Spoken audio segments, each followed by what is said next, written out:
half in the bag. What stupid piece of crap movie is he gonna talk about now?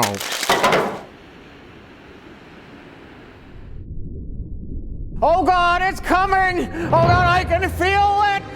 It's gonna happen! Oh my!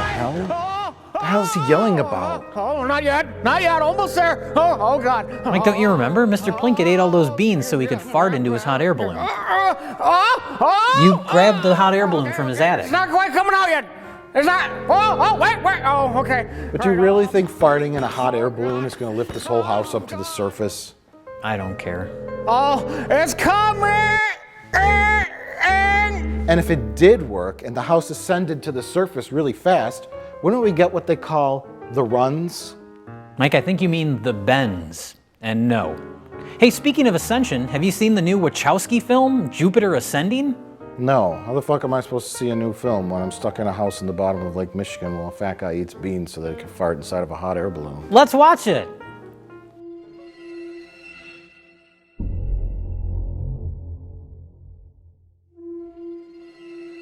You're the perfect hunting machine. Fearless. Relentless.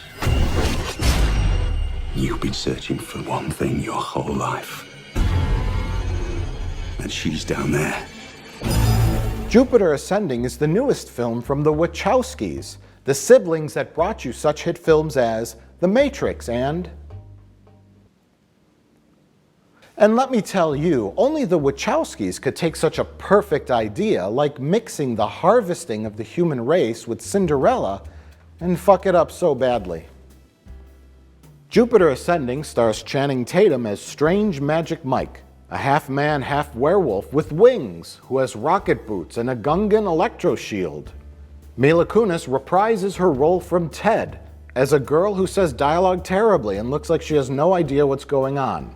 Together, a bunch of cartoon aliens, giant winged lizards, robots, and men who whisper want Kunis to sign contracts, or to marry them, or to do something so that someone can turn the human race into genetic goo so that they can fill up their fountains of youth for rich, aristocratic white people.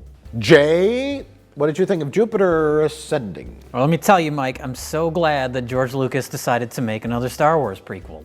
Oh. That's what this movie felt like a lot. It's fascinating to me that a movie, as your synopsis explained, has just an endless arsenal of silly, weird shit.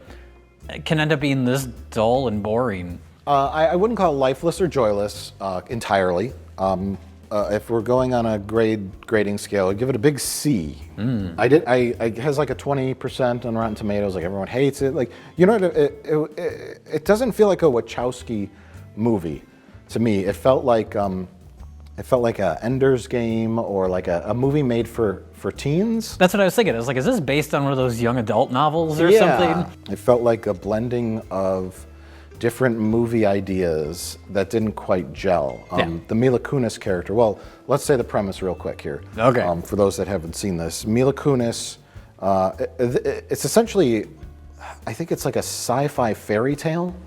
Like, obviously she's a Cinderella character because she's scrubbing toilets. They even mentioned Cinderella. Yeah, and her becoming a princess, and there's a hero that saves her. It's very fairy tale meets sci-fi. Sure. With a little bit of their horrific Matrix sci-fi horror. Horrible things are happening to the human species, but we don't know about it, that whole thing. Somebody always wants to harvest humanity for some reason, right. for some nefarious purpose. Like, yeah.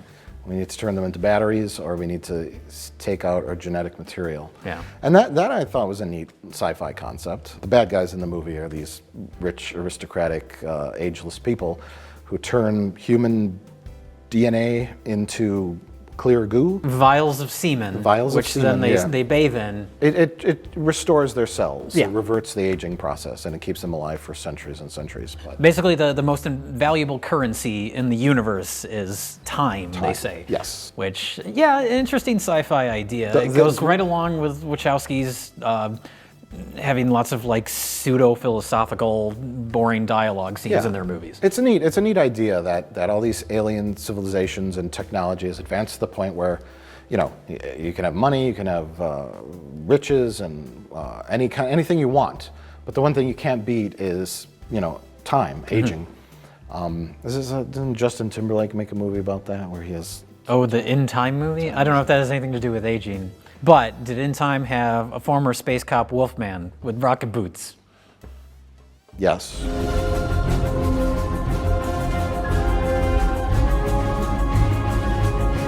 It can be difficult for people from underdeveloped worlds to hear that their planet is not the only inhabited planet.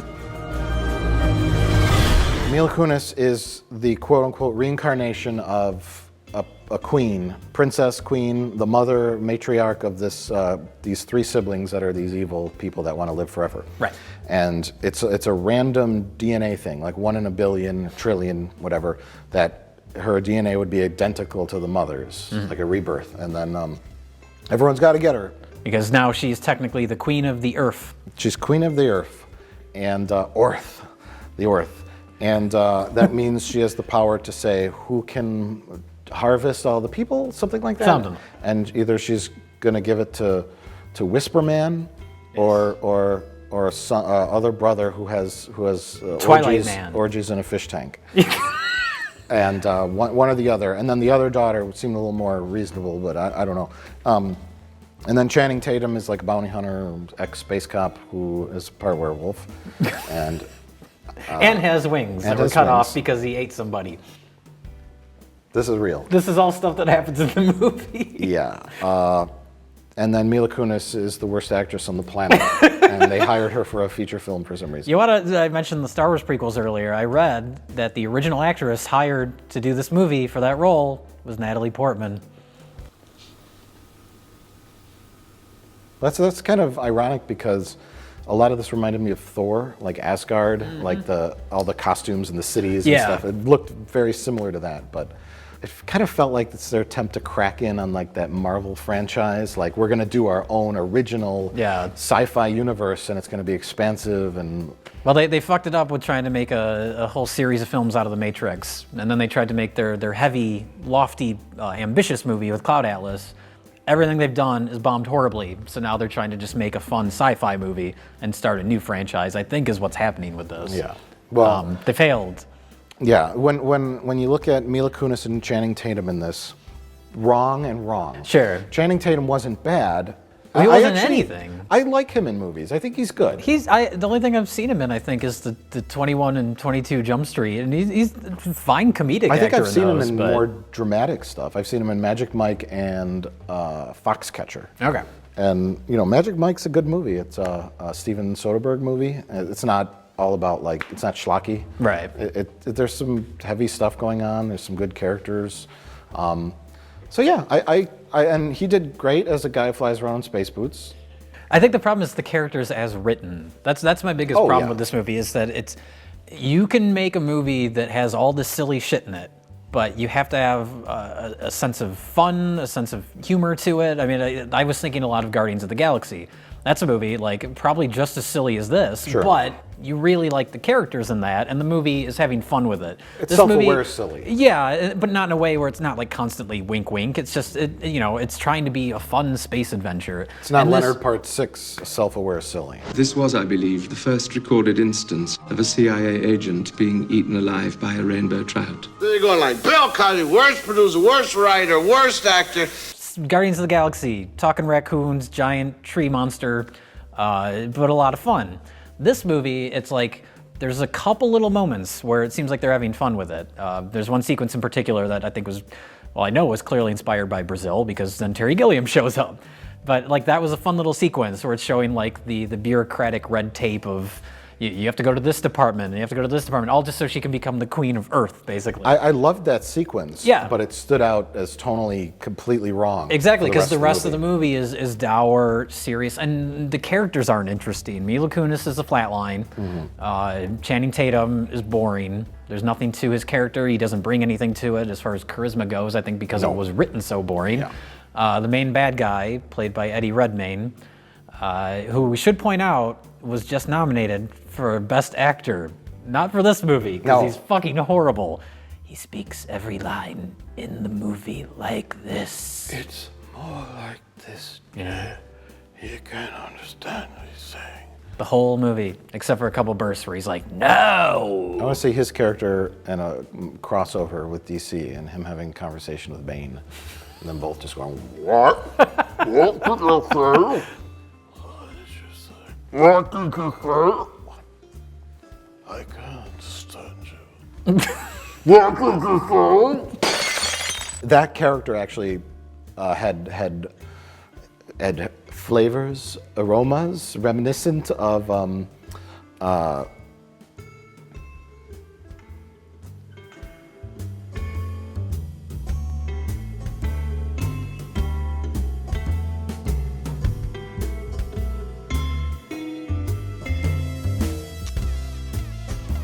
Gary Oldman in The Fifth Element. When he's got the okay. plastic. Bring me stones. And he's That's all like- another example of a very silly movie, but it works. Yeah.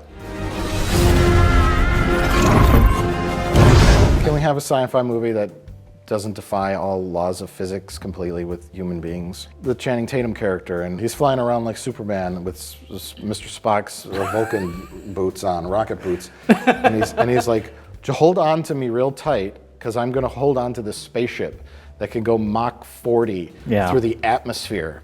No.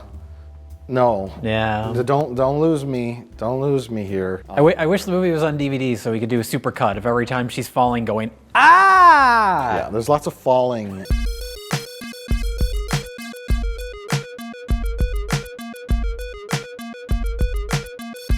Save me, Channing Tatum! Yeah.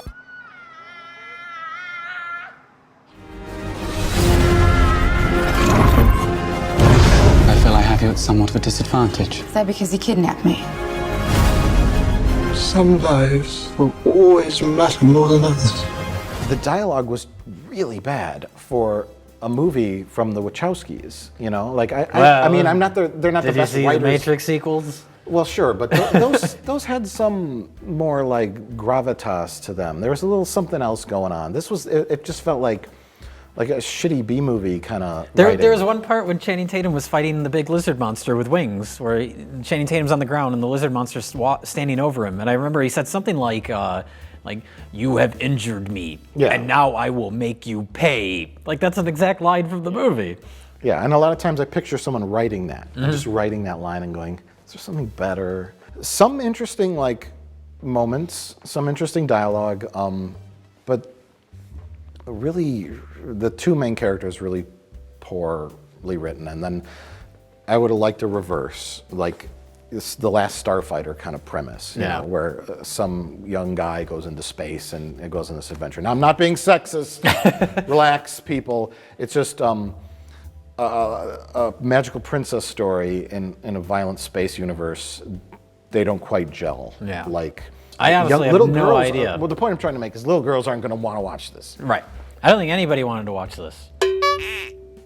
This one's hard though because when you pitch this idea, it's real hard to tell how it's going to turn out. Well, it's not. It's an original idea. I mean, it's taking ideas from other sources, but it's not a sequel. It's not a remake. Yeah. It's not based on a novel, a young adult novel. So it's like it's trying to be its own thing, and there's ideas in it. Yeah, I give it points for that. Yeah. I give this movie a lot of points because there's some neat costumes, some neat ship designs. There's some good action sequences of the little guns and the gadgets, and all that's great. And I applaud them for their own trying to do their own original thing. It's just some miscalculation as far as the angle of it and the tone. It's clear what you're trying to do. You're taking fairy tale lore, as before you were doing philosophical, biblical, religious lore, and now you're doing this with sci-fi elements. And I'm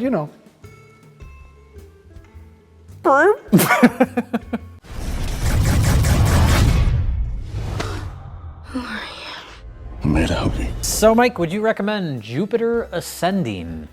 I would. I didn't hate it. I wasn't terribly bored. It just was shy of the mark. Like I said, a good C. C+. Okay. I think it's probably a good movie for preteens. Like it's on that kind of mental level. I don't think that's what they were aiming for, but that's Well, that's what they ended up with. It's not The Matrix. It's not for adults. The action scenes and stuff become boring. But I think it's a good movie for kids. Jay? I would not recommend it. It's ambitious. There's lots of ideas going on. There's all sorts of silly shit, as I've said, which is why I wanted to see it, because I had heard it was like a train wreck of weird ideas. But it was too cold to really even find it entertaining on that level. There was no one to care about, nothing to root for, and everything just, I don't know, felt completely hollow. Okay. Oh, God. This is kind of uncomfortable. So there was a scene in this when Channing Tatum flies into Jupiter, and there's a mining city run by aliens. And it has like a glass dome over it. And he's like, I got to save Mila Kunis from something. And he smashes the ship into the glass dome, and then it shatters, and there's chaos. Really reminded me of a scene from Battlefield Earth, when one of the characters tries to blow up a glass dome that protects John Travolta and his alien friends from oxygen or something. Have you seen Battlefield Earth? No, we should watch Battlefield Earth right now. Okay. Oh, I'm gonna be the first man in history to have a cesarean fart.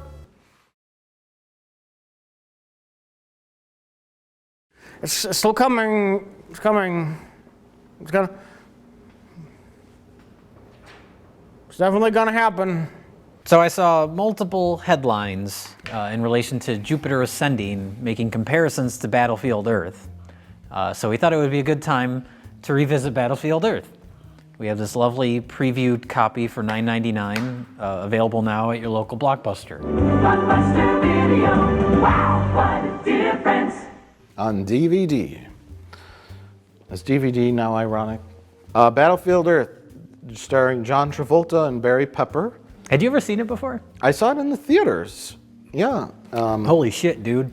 And I recall being bored in the theaters, like, because I heard it was really bad, epically bad. And I was like, oh. That was as it was being released, right? It wasn't like afterwards, like it came out and it bombed, and then it sort of became like a so bad it's good movie. It was like immediate, right? Yeah, it was immediate, and I watched it hoping it would be a so bad it's good movie, and then I just ended up being kind of bored.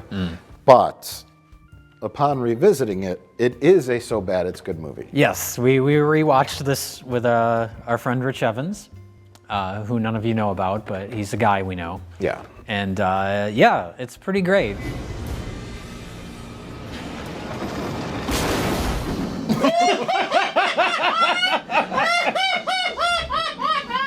It's a dangerous job, but someone's got to do it. Yeah.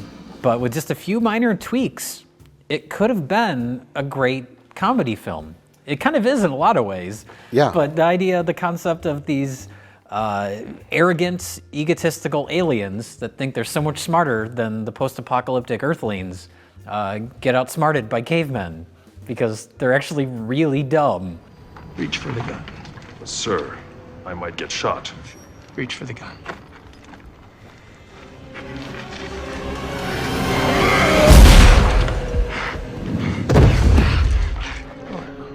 I'll be damned. Battlefield Earth was written by L. Ron Hubbard, the author of the book Dianetics, who created his own religion, cult, money scam called Scientology. Yes. So this is made by not this movie, but the book that this movie was based on is written by the guy who created Scientology. Hence the John Travolta producer, whatever. This is a passion project for John Travolta. Passion project for John Travolta. Before his current passion project is cruising for dudes at gyms at 3 a.m. But back in the day, it was Battlefield Earth. Yes. His passion project is not his wife. It's dudes in gyms. But yeah, allegedly. Allegedly. Well, the aliens have their own slang. They have their own language. The biggest slang word they use is crap. Mm-hmm. Crap. Badass, let's go round them up. Ah! Crap, lousy ceiling.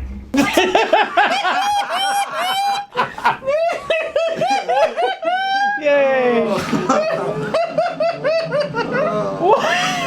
The weird thing about the movie, okay, John Travolta and all of his cohorts, the aliens, look like giant Klingon warriors, but they act like savage warriors. They act like Klingons. They act like violent space alien sailors, but they are part of a company or a corporation. Are you not aware that I graduated top of my class? Quite an accomplishment. I don't mean to second guess the Home Office, but surely I could be of better service to the corporation. Home Office is well aware of your academic achievements and obvious talents. They don't have the guys in suits kind of business mentality. They have more of a warrior mentality, which right off the bat is the wrong approach. There's a company that is mining the earth for resources, mainly gold, and they've been there for 1,000 years. Yes, this is the year 3000. Yeah, and they act like apes, like giant apes, and the humans, well, it's kind of like Planet of the Apes, to speak of apes. The humans don't speak their language, and they are basically cavemen at this point. And the aliens that aren't played by famous movie stars look like monsters. Right. But if you're John Travolta, you can't put that kind of makeup on. Just make him a little pale or something. Yeah. It's a mini golf thing. It's held up pretty well, considering it's been 1,000 years. Which mini golf courses were built to last? There's just a few weeds. Okay, so the plot is, I use the word plot loosely. John Travolta, a big fat alien, like ugly ass alien, says you gotta stay here for another 50 cycles. Oh yeah, he wants a promotion and he doesn't get his promotion. Yeah. First of all, the aliens are called cyclos. Yes. Like psycho, but just cyclo. And John Travolta wants to move back to Cyclomania, Cyclo homeworld, and have a fancy house and a wife, and be rich. But he's stuck and hang out at gyms at 3 in the morning. And hang out at gyms at 3 in the morning. But he's stuck in this shit-ass job where he has to watch over this planet being mined. Yeah. We've decided to keep you here for another 50 cycles. With endless options for renewal. With endless options for renewal. With endless options for renewal.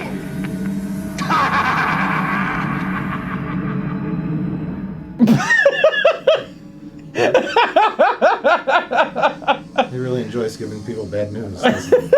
And then the fat guy, for no reason, in a really awkward scene that goes on forever, tells him that he's got to stay there. And this guy, for no reason, seems to enjoy telling John Travolta that he's got to stay there. Yeah. And everyone's angry all the time. Every character's angry. But John Travolta and Forrest Whitaker have a secret plan to mine a bunch of gold that they found. That's like coming out of the mountains. There's so much gold. You could see it. The home planet owns this planet. The gold belongs to them. That's the beauty of it. Home planet doesn't even know the gold exists. So those corporate crapheads won't even know we stole it. It's the perfect crime, sir. And then there's some politics involved where they can't get more workers, more cyclo workers to mine the gold. So they got to keep this a secret from the company. So John Travolta has a brilliant idea of taking Barry Pepper and shooting laser beams into his eyes and make him smart. Yes. So that he's now smart enough to mine the gold, or at least to tell others how to mine the gold. He's the only one that gets shot with the knowledge ray. Yeah. But even more important than that, he wants to train, John Travolta wants to train these people kind of like you would train a dog. So he wants to give them treats. So there's a whole section of the movie where they send the humans into like this old mall, and they're watching them because they have cameras everywhere. And they're hungry, they're being held captive, so they're hungry, and the very first thing they see is a live rat. So they all pounce on the rat and they're eating it. That's their favorite food. That's their favorite food. If man-animal prefers its rat uncooked, then our job is that much easier. If they like their rat so much, how come those two aren't eating? Don't you know anything? The leader of the pack always eats first. It's like it's the very first thing you've ever seen him eat ever. Are you hungry, little fella? Yes? Why would you jump to that conclusion? So then they use that rat over and over in the movie to try and to persuade them to do things.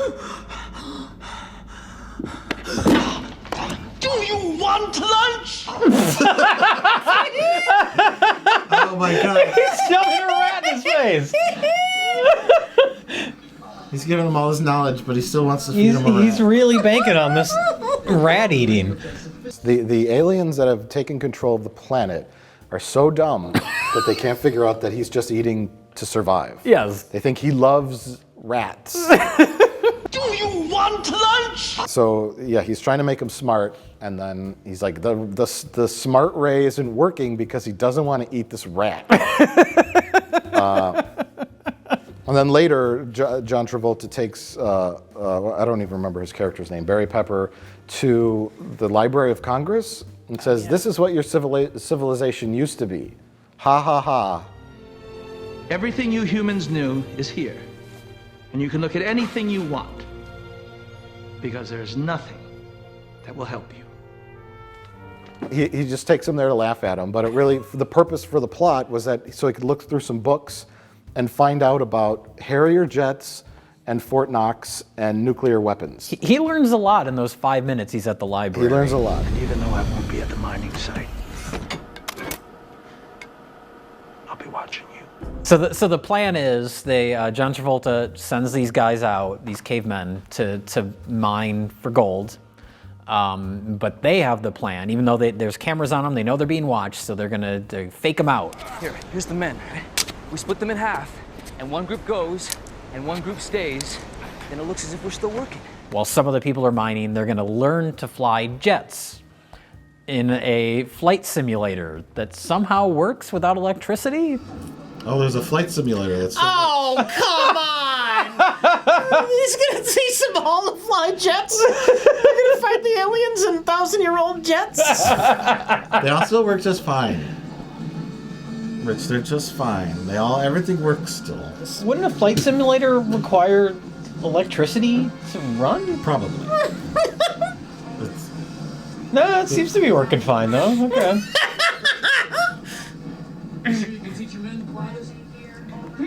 This is fucking stupid. But everybody learns how to fly these jets in like 10 minutes. Yeah.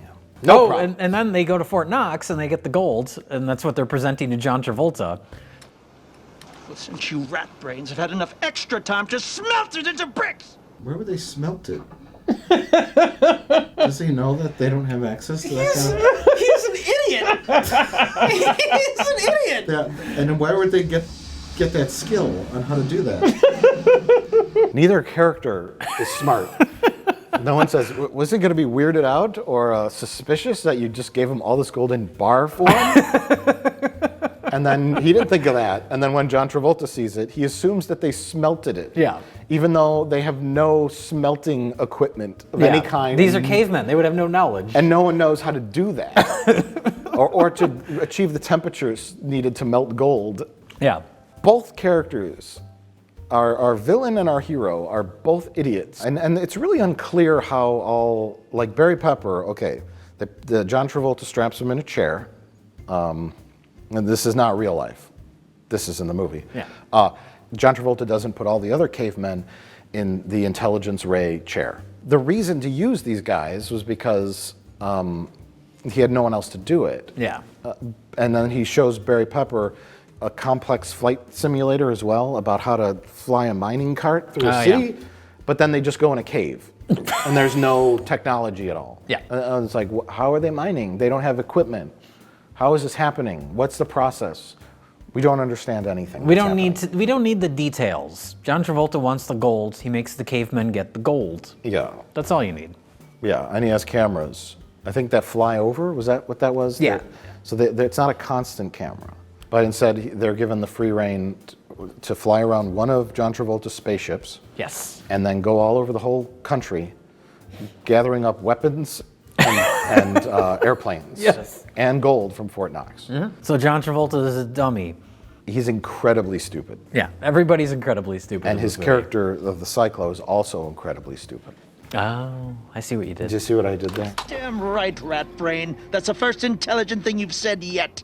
My favorite moment is what I call your friendly bartender scene, which is hysterical. It's the biggest laugh out loud moment in this movie because it is so dumb. Mm-hmm. John Travolta's right-hand man, Forrest Whitaker, they do this little back and forth where they're filming each other with cameras. to try and like one-up each other, or not one-up each other, but to get dirt. Yeah, to make each other look like they're the one responsible for this secret mining thing. And Forrest Whitaker has finally outsmarted John Travolta. And he's like sitting there relaxing, he's drinking, he's like, I got the footage, and he's playing in the background, and John Travolta's just like, he basically plays a mustache twirling villain in this. Yes, his performance is completely ridiculous. It's like, ha ha ha, it's so terrible. While you were still learning how to spell your name, I was being trained to conquer galaxies. It's like no one told him how to do this character. Maybe no one knew, but well, the director was too distracted. He was too busy trying to keep the camera propped up correctly because it kept falling over. It kept tilting in Yeah. every shot. But no one knew how John Travolta should play this character, so he's just, fuck it. Yeah. But anyway, comically evil. And Forrest Whitaker's sitting there and he's relishing in he thinks he's got John Travolta. I've got the footage, and he's like, it's right there, I can, take it. He's like, I made a copy. Oh, did you? Yeah. And then who'd you give it to? Who'd you give it to? No, why would I tell you who I gave the copy to? How about giving your old teacher a clue as to who this might be? You insult yourself, sir. You know you taught me better than that one. How the hell am I supposed to know who it is? I don't know. I mean, it could be anybody on this damn planet. It could be a mechanic. No. It could be a concubine. It could be anybody in the communications. That was like every time it cuts back to it's like a different camera angle. Well, hell, it could even be our friendly bartender. Yes, your friendly bartender. I remember laughing about that.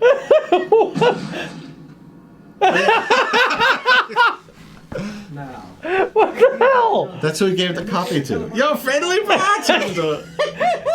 And somehow John Travolta knows that he gave it to his friendly bartender, which means John Travolta knew he had the recording ahead of time in order to place the decapitated head in the little box. There's a whole series of scenes that we just didn't see. Just terrible.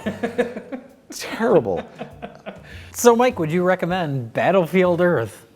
I don't know. When you realize that they are actually going into Fort Hood and training pilots in a flight simulator to fly Harrier jets, and these are people that live in a cave. Yes. That have no grasp of anything like that. It becomes something that feels like it was written by a 6-year-old. Yeah. It's a notoriously bad movie, and if you're a fan of notoriously bad movies, it should be on your list. If anything, it's just to see John Travolta hold up a decapitated head and say, "Your friendly bartender." Well, I guess my stupid farting idea isn't gonna work. Oh my God, it's gonna happen! Get the hot air balloon! Give me the balloon! What? Give me the balloon! The balloon, where's it? Oh my God! Oh Jesus God. Christ! Put it by your ass! Put it by your ass! My ass right now! I'm gonna stuff it down in my asshole! Oh my God!